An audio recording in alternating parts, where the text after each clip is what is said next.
Good evening friends, welcome again to Raj classes.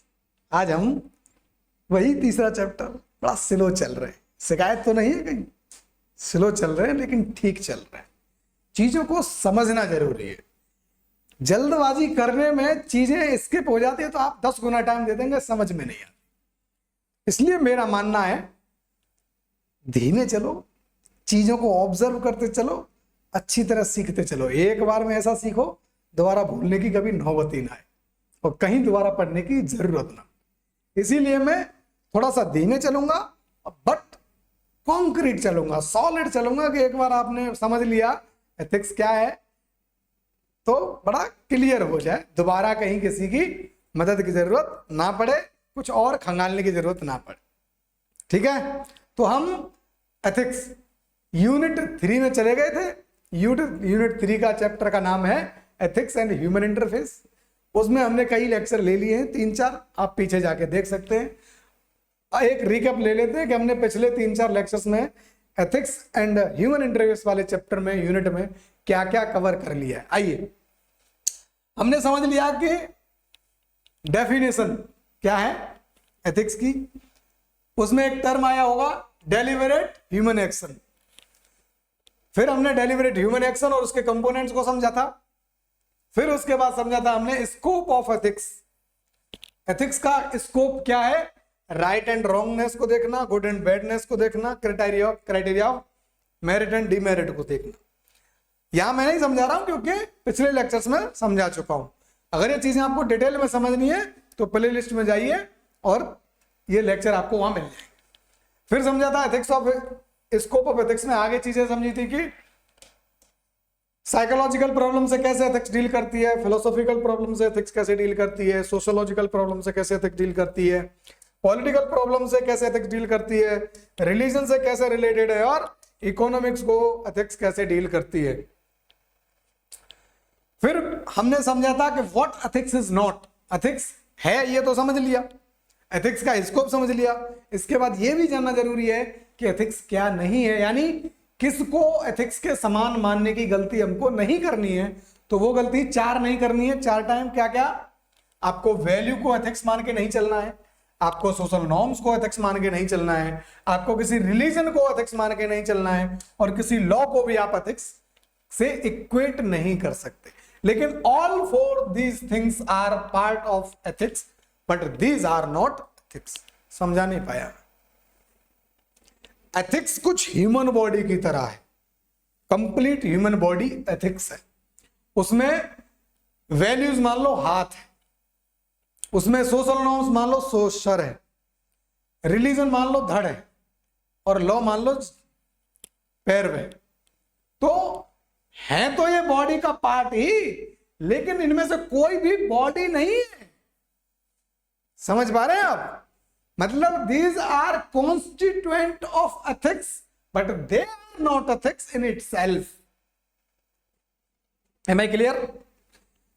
These are the constituents of ethics but they are not the ethics itself. समझ पाया मैं? चलो आगे अगली बात। फिर हमने यही बात डिटेल में समझी थी, आगे चलते हैं। यह समझाने के बाद हमने समझा था इसेंस क्या है एथिक्स का, मतलब फीचर्स क्या है एथिक्स के। ऐसे क्या फीचर्स हैं अगर उनको हटा दिया जाए तो एथिक्स एथिक्स नहीं रहेगी। जैसे इकोनॉमी को कुछ फीचर्स डिफाइन करते हैं ना, जैसे जीडीपी, इन्फ्लेशन। क्या पढ़ती है एथिक्स, क्या डिफाइन करती है? अनएम्प्लॉयमेंट, अनएम्प्लॉयमेंट, डेवलपमेंट, इंक्लूसिविटी, ये सब चीजें, बैंकिंग, मुद्रा, मनी, ये सब चीजें, व्यापार, trade, EXIM, import, export, import, ये सब चीजें किसका एसेंस है? इकोनॉमी का एसेंस है। ऐसे ही एथिक्स का कुछ एसेंस होगा। तो उसमें हमने समझा था कि scrutiny of deliberate human action, defining what is good और bad, analyse law, social norms, shapes human and shaped by him, depend on context, subjectivity in nature, rooted in the sense of justice and maintained by the responsibility. ये हमने समझा था कि ethics के ये है essence. यानी इन फीचर्स को अगर एथिक्स में से निकाल दिया जाए तो एथिक्स नहीं रह जाएगी। ठीक है। फिर समझा था हमने डिटर्मिनेंट ऑफ एथिक्स।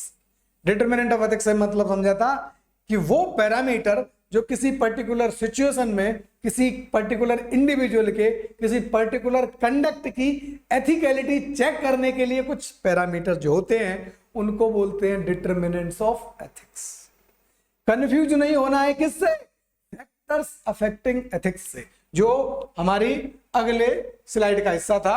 जैसे ये थी, ये फैक्टर्स अफेक्टिंग एथिक्स, वहां किस बात की होती है कि किसी पर्टिकुलर सोसाइटी की जो एथिक्स है जो मौजूद है, पर्टिकुलर सोसाइटी की, इंडिविजुअल की नहीं, पर्टिकुलर सोसाइटी की जो एथिक्स है अवेलेबल है, उस एथिक्स को उस रूप में लाने के लिए कौन कौन से फैक्टर्स ने रोल प्ले किया है, उसे कहते हैं फैक्टर्स अफेक्टिंग एथिक्स। दोनों में क्लियर है? डिटर्मिनेंट ऑफ एथिक्स में हमने 5-6 चीजें समझी थी। डिटर्मिनेंट ऑफ एथिक्स में क्या क्या समझे था? ये देखो, ये 5-6 आइटम समझे थे हमने। 6 आइटम: डेलिबरेट ह्यूमन एक्शन होना चाहिए, पर्पज होना चाहिए, ऑब्जेक्ट, सर्कमस्टेंस, कॉन्सिक्वेंस और मीन्स। ये सब डिसाइड करते हैं फैक्टर्स, ये चीजें, ये पैरामीटर्स कि कोई पर्टिकुलर कंडक्ट एथिकल माना जाएगा या नहीं माना जाएगा। डिटेल में समझना चाहते हो, पूरा डेडिकेटेड लेक्चर है इस पर, आप प्लेलिस्ट में जाइए और वहां जाके समझिए। ठीक है, आगे चलते हैं। फैक्टर्स अफेक्टिंग एथिक्स में हमने 5 इधर समझे थे पिछले लेक्चर में और 6 इधर समझे थे, मतलब टोटल 11 फैक्टर हमने समझे हैं। आप लेक्चर को डिटेल में जाकर समझ सकते हैं कि कोई पर्टिकुलर फैक्टर किस तरह उस सोसाइटी की एथिक्स को डिफाइन, शेप, डायरेक्ट करता है या गाइड करता है। What the point? यहां तक हम अब तक के लेक्चर्स में कवर कर चुके हैं। आज की कहानी यहां से शुरू करते हैं। आगे की कहानी शुरू करेंगे कहां से? आगे की कहानी शुरू करेंगे अपन, आगे की कहानी का सिलसिला शुरू होगा अपना कॉन्सिक्वेंसेस ऑफ एथिक्स से। एथिक्स के कॉन्सिक्वेंस क्या होते हैं? अगर किसी सोसाइटी या इंडिविजुअल ने कोई एथिकल काम किया या किसी पर्टिकुलर टाइप की कोई सोसाइटी या इंडिविजुअल एथिक्स को होल्ड करता है तो उसके कॉन्सिक्वेंस क्या होते हैं, क्या हो सकते हैं। कॉन्सिक्वेंसेस ऑफ एथिक्स, अगर कोई इंडिविजुअल या कोई सोसाइटी एथिक्स, पर्टिकुलर टाइप की एथिक्स रखती है, फॉलो करती है, होल्ड करती है, तो उसका कॉन्सिक्वेंस क्या होता है? एथिक क्रेडिबिलिटी आती है। कोई भी चीज जो एथिकल मान ली जाए सोसाइटी में, वो किस बात से एथिकल मानी जाती है?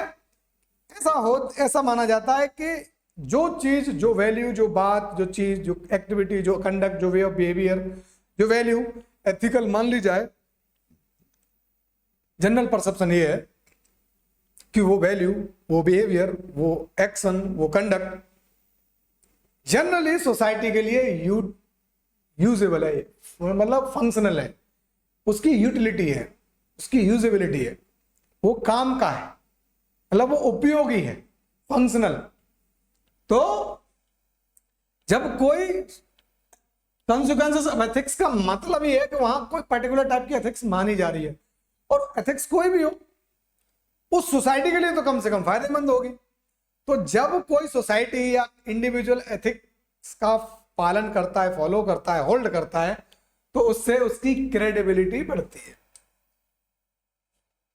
जैसे मान लो ऑनेस्टी एक एथिकल कंडक्ट माना गया किसी सोसाइटी में, और वहां के लोग उस एथिक्स को, मतलब ऑनेस्टी की एथिक्स को फॉलो कर रहे हैं, तो जो लोग ऑनेस्टी का पालन करेंगे, फॉलो करेंगे डेली लाइफ में, उनकी क्रेडिबिलिटी उस सोसाइटी में बढ़ जाएगी, नहीं बढ़ेगी? बढ़ जाएगी। तो ये क्या हुआ? उस पर्टिकुलर टाइप की एथिक्स का कॉन्सिक्वेंस हुआ कि नहीं हुआ? हुआ, क्रेडिबिलिटी बढ़ेगी।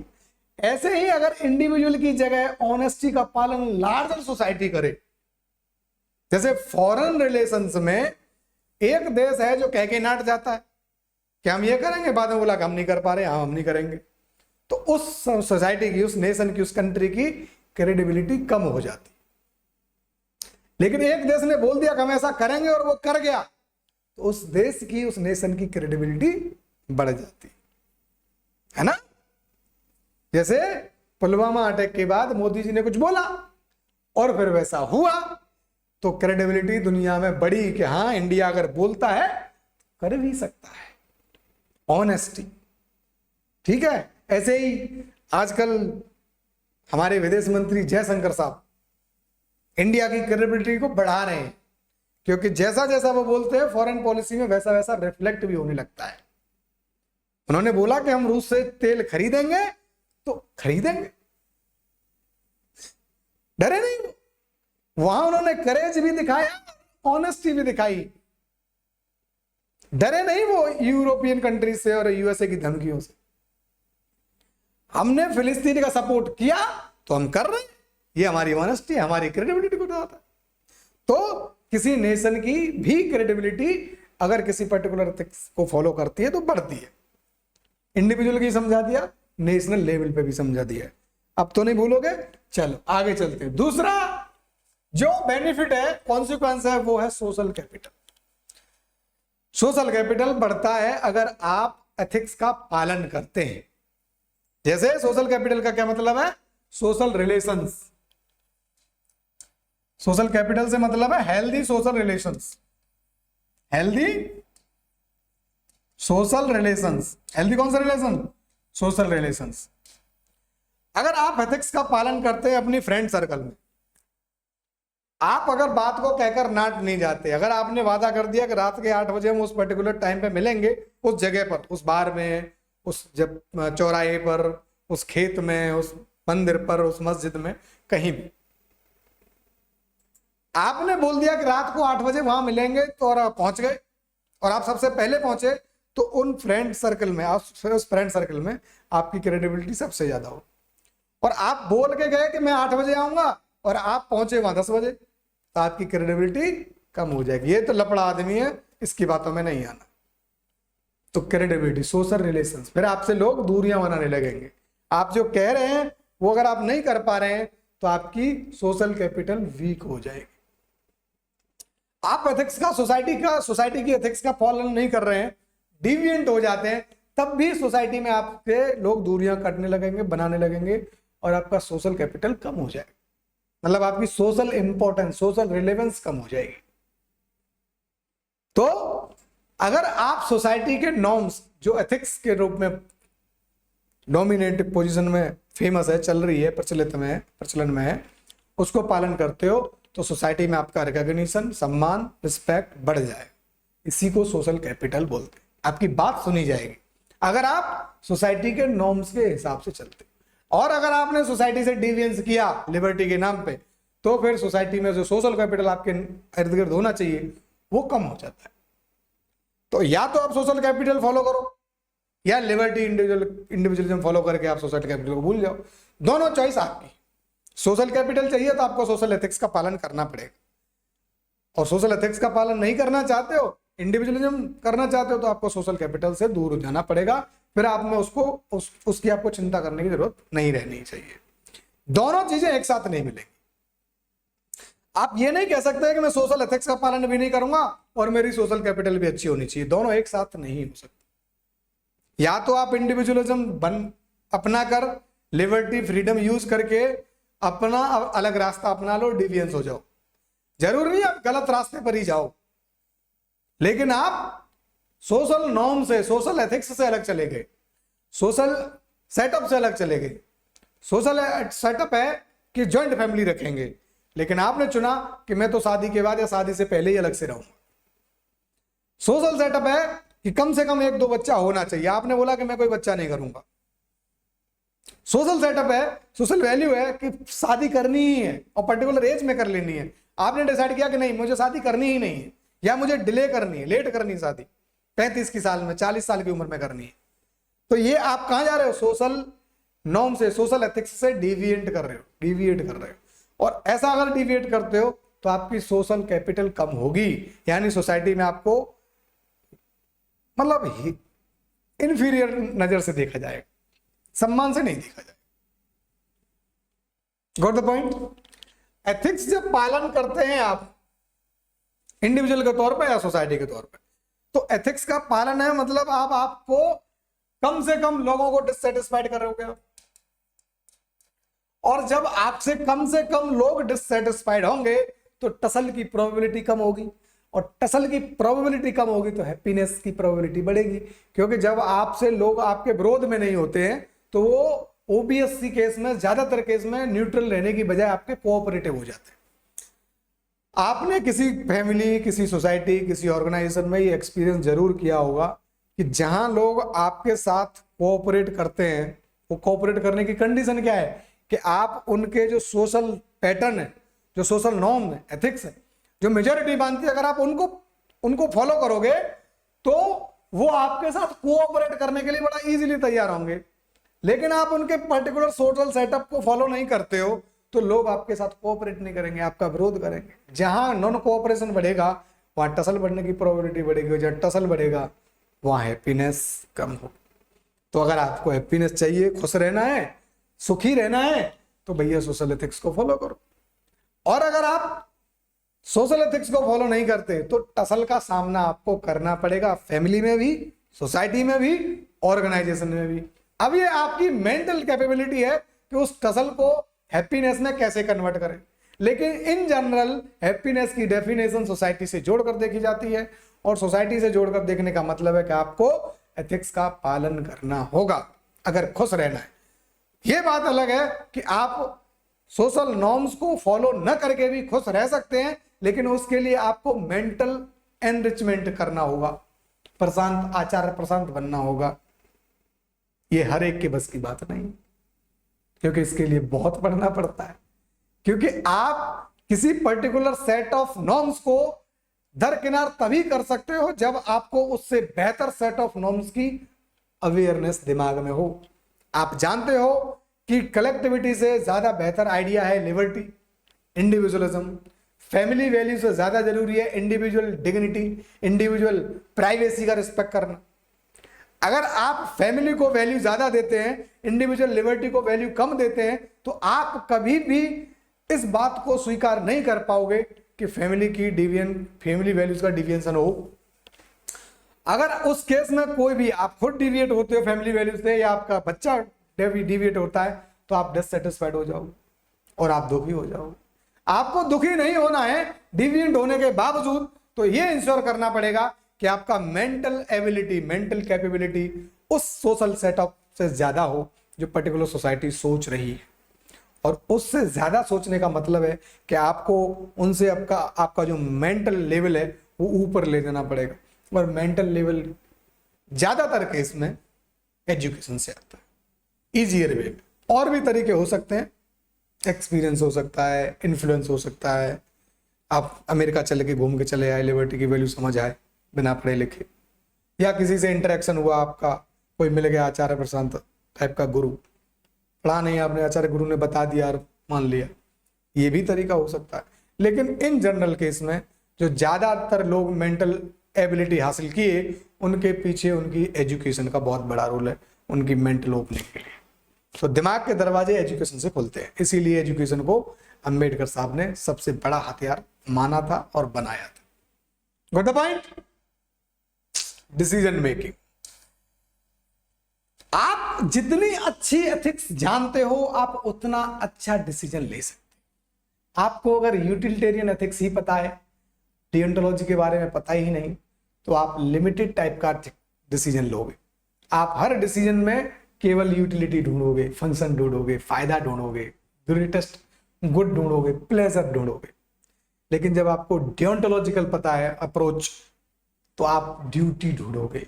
आप किसी पर्टिकुलर सोशल पोजीशन में हो, उस पर्टिकुलर सोशल पोजीशन में होने के नाते आपकी ड्यूटी क्या है, ये आप कब ढूंढ पाओगे?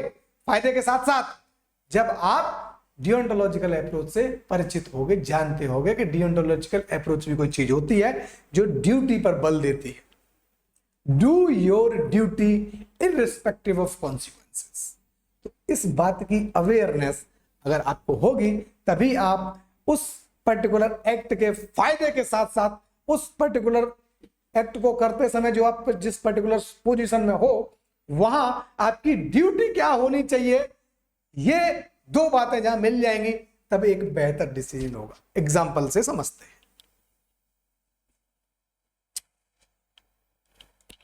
आप ए इंडिविजुअल, और आप मान के चलते हैं आपको हम बना देते हैं प्रधानमंत्री। अब आपकी एथिक्स की नॉलेज जितनी ज्यादा होगी आपका डिसीजन उतना ही बेहतर होगा। कैसे? केस लेते हैं दो चार। पहला केस लेते हैं कि एक आदमी को कोई एथिक्स नहीं पता है, जीरो एथिक्स पता है। जिस आदमी को जीरो एथिक्स पता है वो क्या हो जाएगा? वो हो जाएगा औरंगजेब टाइप का आदमी।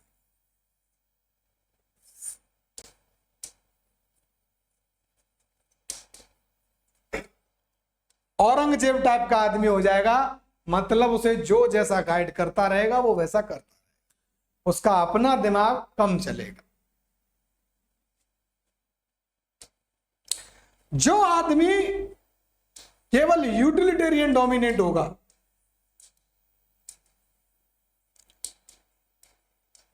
मोदी टाइप का आदमी।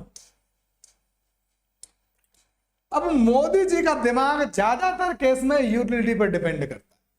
वो हर एक्ट और डीड यानी अपने हर काम के लिए एक्शन के पीछे क्या कॉन्सिक्वेंस हो सकता है यही सोचते हैं। अब वो मीन वीन की ज्यादा चिंता नहीं करते। उनको बस ये चाहिए कि पर्टिकुलर राज्य में अपनी बीजेपी की सरकार बनानी। अब चाहे शिवसेना को तोड़ना हो या नीतीश का साथ छोड़ना हो या फिर से दोबारा पकड़ना हो, वो कोई परवाह नहीं करते। उनके नजर में क्या रहता है? बाज की तरह गोल लक्ष्य रहता है। मोदी जी लक्ष्य ओरिएंटेड आदमी है, क्या गोल ओरिएंटेड। फोकस उनका ध्यान रहता है, सत्ता आनी चाहिए चाहे कुछ भी करना पड़ जाए।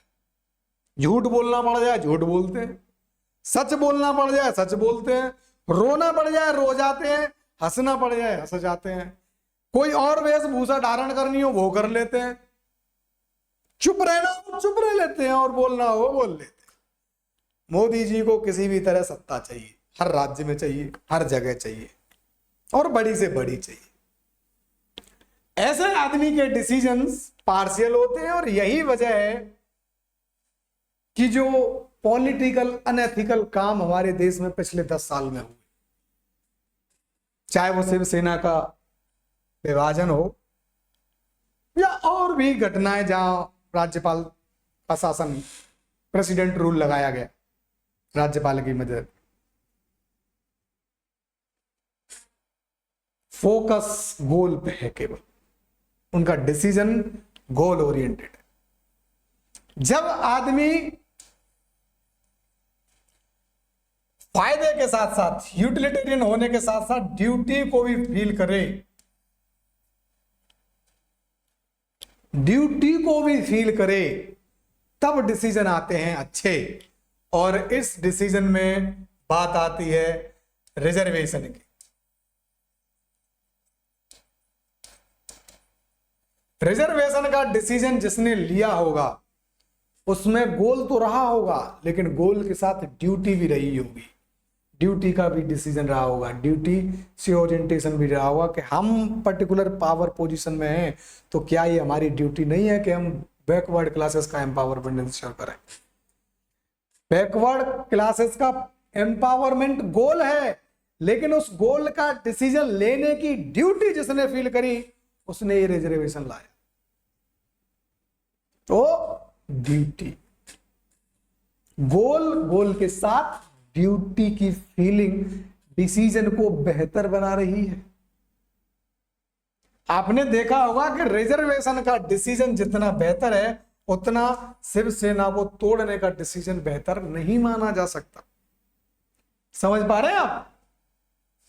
ऐसे ही अगर यूटिलिटेरियन भी है, ड्यूटी भी है, और तीसरे केस में यूटिलिटेरियन भी है, ड्यूटी की भी अप्रोच उसे पता है और वर्च्यू एथिक्स भी उसे पता है,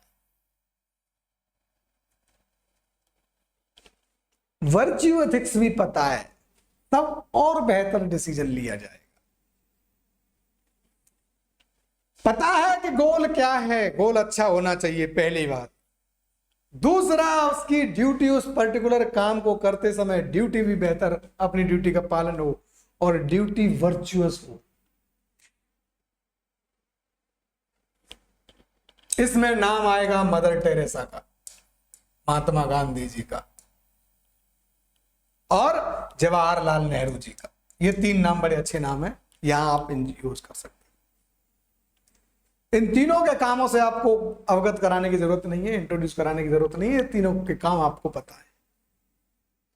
इन तीनों ने जो भी काम किए, गोल भी इनकी नजर में थे, और ये जिस पोजीशन पे थे वहां इन्होंने ड्यूटी को भी याद रखा और उस गोल को पाने के लिए वर्च्यू का भी पालन इन्होंने किया।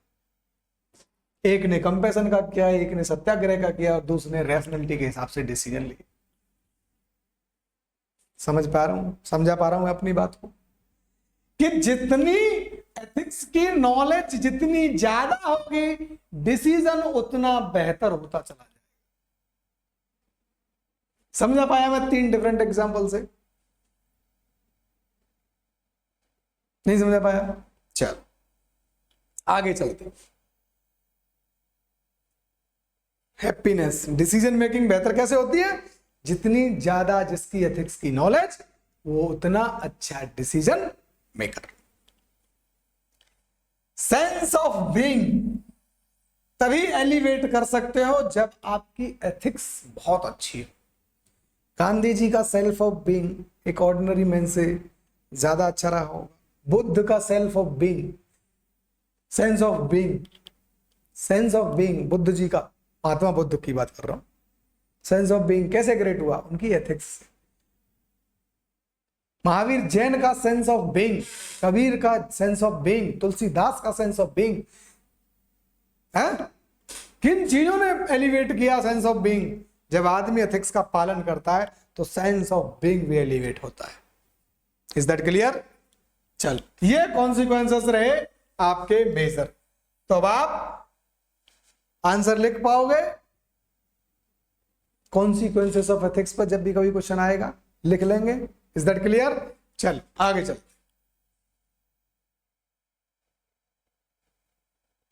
कॉन्सिक्वेंसेस ऑफ एथिक्स में और भी कुछ चीजें हैं जहां अगर एक दो हमने जनरली समझ लिया, यहां 2 तरीके से समझ सकते हैं। इंडिविजुअल लेवल पे क्या होगा और सोसाइटल लेवल पे क्या होगा और ऑर्गेनाइजेशन लेवल पे क्या होगा, ऐसे भी समझ सकते हैं। वैसे समझ लिया था, ऐसे भी समझ लेते हैं, ताकि आपका आंसर ज्यादा स्ट्रक्चर्ड हो जाए। इंडिविजुअल लेवल पे हमने ये बातें कर ली पांचों। अब समझते हैं सोसाइटल लेवल पे क्या होगा। कोऑपरेशन और पीस आएगा अगर आप एथिक्स फॉलो करोगे। इक्वलिटी और जस्टिस आएगा सोसाइटी में अगर एथिक्स का पालन होगा। सस्टेनेबिलिटी आएगी सोसाइटी में। प्रोग्रेसिवनेस आएगी सोसाइटी में अगर एथिक्स का पालन होता है। ऑर्गेनाइजेशन लेवल पे क्या होगा? ब्रांड की क्वालिटी अच्छी हो जाएगी, employ relationship, employer employ relationship अच्छे हो जाएंगे और स्टेक होल्डर रिलेशनशिप भी अच्छे हो जाएंगे। अगर कोई कंपनी एथिक्स का पालन करती है तो स्टेक होल्डर रिलेशनशिप अच्छे हो जाएंगे। ठीक है, चलो आगे चलते हैं। अब समझते हैं कि एथिक्स की क्या ब्रांचेज है। क्या एथिक्स की एक ही ब्रांच है, 2 ब्रांच है, 3 है या 4 है, और इन पर्टिकुलर ब्रांचेस में क्या पढ़ते पढ़ाते हैं। सबसे पहली ब्रांच है मेटा एथिक्स।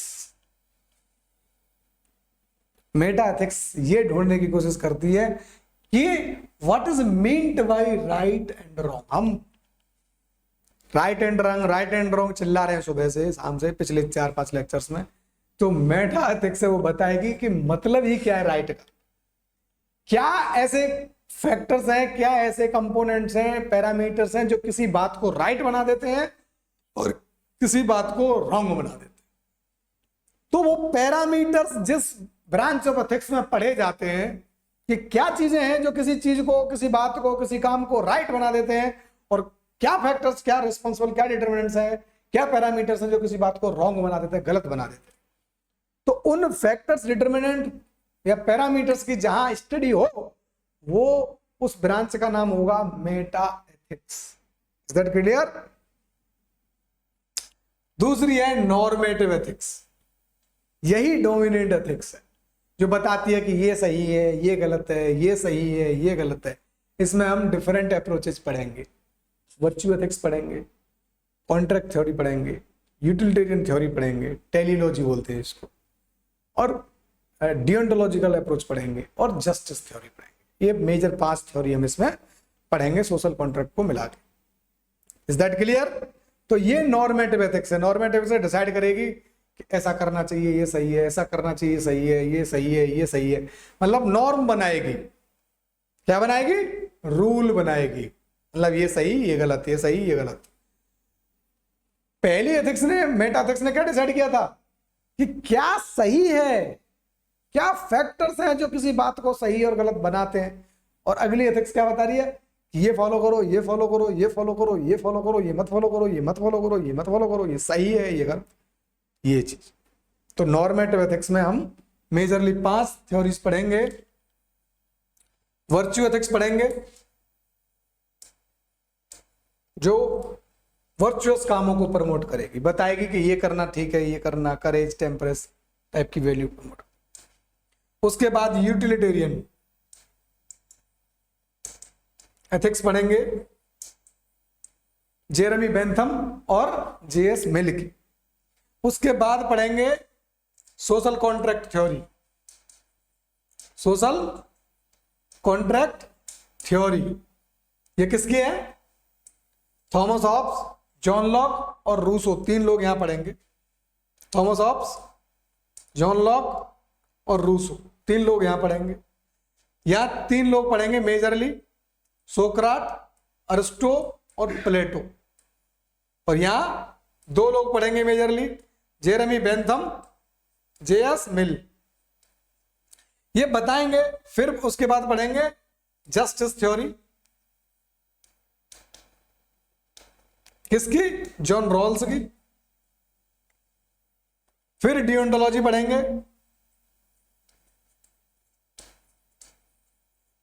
ये किसकी? कांट की। गीता भी इसी बात को करते। तो ये हम नॉर्मेटिव एथिक्स के अंडर इन सब थ्योरीज को पढ़ेंगे। ये अपने हिसाब से चीजों को प्रमोट करेंगे, ये अपने हिसाब से चीजों को प्रमोट करेंगे, ये अपने हिसाब से चीजों को प्रमोट करेंगे, ये अपने हिसाब से चीजों को प्रमोट करेंगे। इनका सही और गलत हो सकता है, इनसे कंट्राडिक्ट करे, इनका सही और गलत हो सकता है, इनसे कंट्राडिक्ट करे।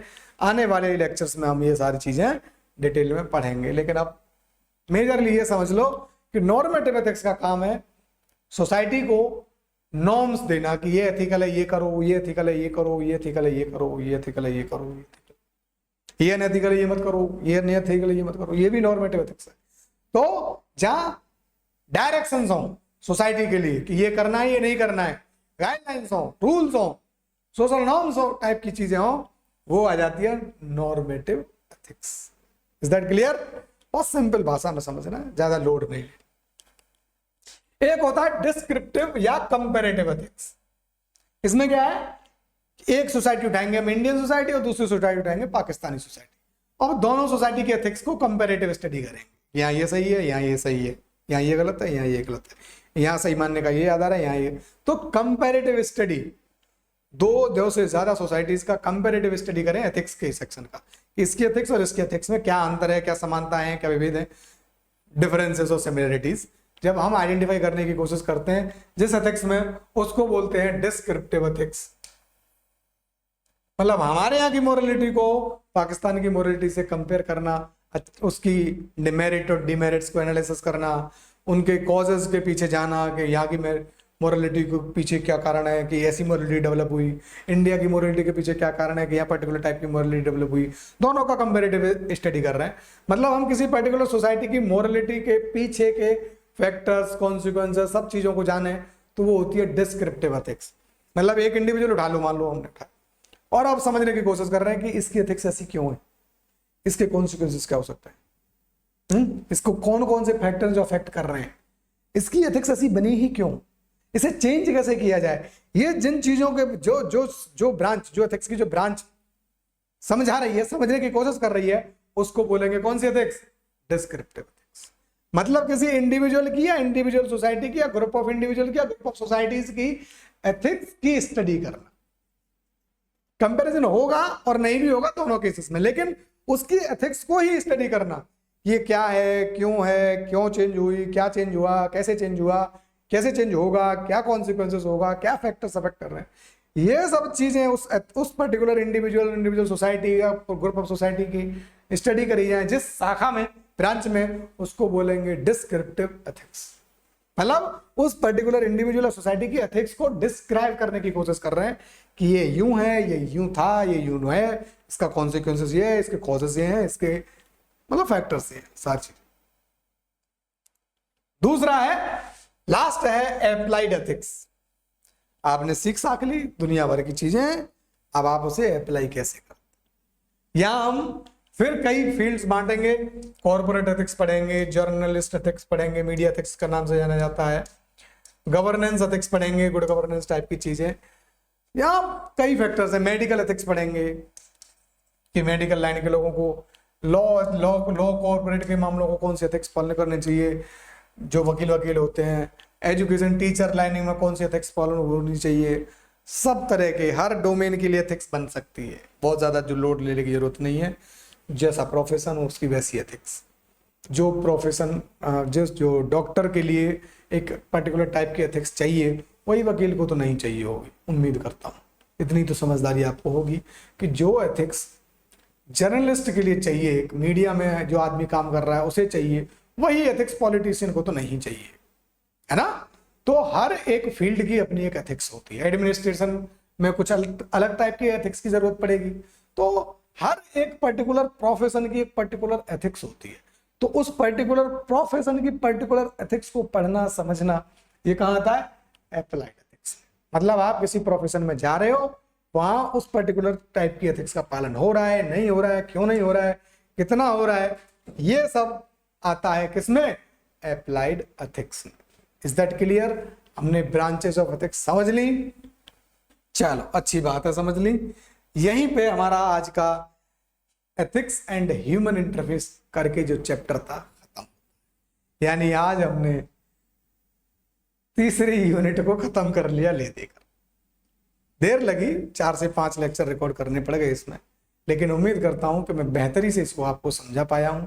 आप इस लेक्चर सीरीज को, इस तीसरी यूनिट को पढ़ने के बाद मुझे लगता है कि एथिक्स एंड ह्यूमन इंटरफेस से रिलेटेड कोई भी डाउट आपके दिमाग में नहीं रह जाएगा।